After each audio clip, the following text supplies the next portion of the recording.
നമ്മളെല്ലാം കഴിവില്ലാത്ത പരിപാടി.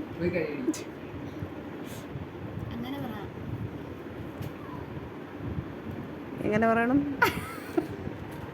അതെ, എല്ലാ കഴിവും എല്ലാവർക്കും എത്തിച്ചേരണമെന്നില്ലല്ലോ. ഞങ്ങൾക്ക് ഈ മെഹന്തി ഇടേണ്ട കഴിവൊന്നും ഇല്ലെന്ന് തിരിച്ചറിഞ്ഞ നിമിഷമായിരുന്നു ഇത്. അങ്ങനെ ഹൽദി ഫംഗ്ഷന് ശേഷം അടുത്തത് കാർത്തൂൻ്റെ സംഗീത് ഫംഗ്ഷനാണ്. സംഗീതിൻ്റെ മാത്രം ക്ലിപ്സ് അല്ല, ഞാൻ ഇതിൻ്റെ കൂട്ടത്തിൽ നമ്മുടെ വെഡ്ഡിങ്ങിൻ്റെ ക്ലിപ്സും കൂടി ആഡ് ചെയ്യുന്നുണ്ട്. കാരണം ഞാൻ വളരെ ചുരുക്കം വീഡിയോസാണ് എടുത്തത്. കാരണം ഞാനെല്ലാം മറന്നുപോയി ഗൈസ്. ഞാൻ ട്രാൻസിഷൻ വീഡിയോ എടുക്കണമെന്ന് വിചാരിച്ചിട്ട് ഞാൻ അതുവരെ കുളമാക്കിയായിരുന്നു.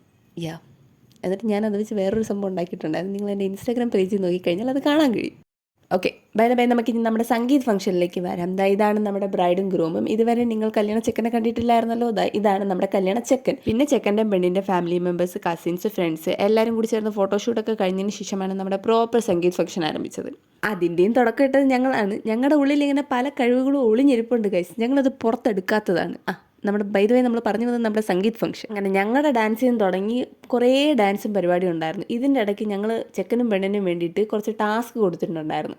അതിൻ്റെ വീഡിയോസൊന്നും എൻ്റെ കയ്യിലില്ല ഗൈസ്, സോറി, ഞാൻ എടുത്തില്ല, ഞാൻ മറന്നുപോയി. പിന്നെ പരിപാടി ഏകദേശം അവസാനിച്ചു. ചെക്കൻ്റെ വീട്ടിൽ പോയി ഞങ്ങളെല്ലാവരും കൂടി പാട്ടിട്ട് ഡാൻസ് കളിക്കാൻ തുടങ്ങി. അതായിരുന്നു ലാസ്റ്റ്. ഇനി കുറച്ച് ഫോട്ടോസ് കാണാം. ഇനി നമ്മുടെ കല്യാണ ദിവസത്തെ വിശേഷങ്ങൾ. ഒരുപാട് വീഡിയോസ് ഒന്നും എടുക്കാത്തതുകൊണ്ട് ചുരുക്കത്തിൽ പറഞ്ഞുതരാം. അപ്പോൾ കല്യാണത്തിന് ഞങ്ങളെല്ലാവരും സാരിയാണ് എടുത്തിട്ടുണ്ടായിരുന്നത്. ഏറ്റവും അവസാനം മണ്ഡപത്തിലെത്തിയതും ഞങ്ങളാണ്. അങ്ങനെ ഞങ്ങളുടെ ബ്യൂട്ടിഫുൾ ബ്രൈഡ് കാർത്തുവിനെ കാണാൻ നല്ല ഭംഗിയുണ്ടായിരുന്നു. അങ്ങനെ നീണ്ട കാത്തിരിപ്പിന് ശേഷം കാർത്തുവിൻ്റെ കല്യാണം കഴിഞ്ഞിരിക്കുകയാണ്. അങ്ങനെ നമ്മുടെ കല്യാണ വ്ലോഗ് ഇവിടെ അവസാനിച്ചിരിക്കുന്നു. അപ്പോൾ ഓക്കെ, ബൈ.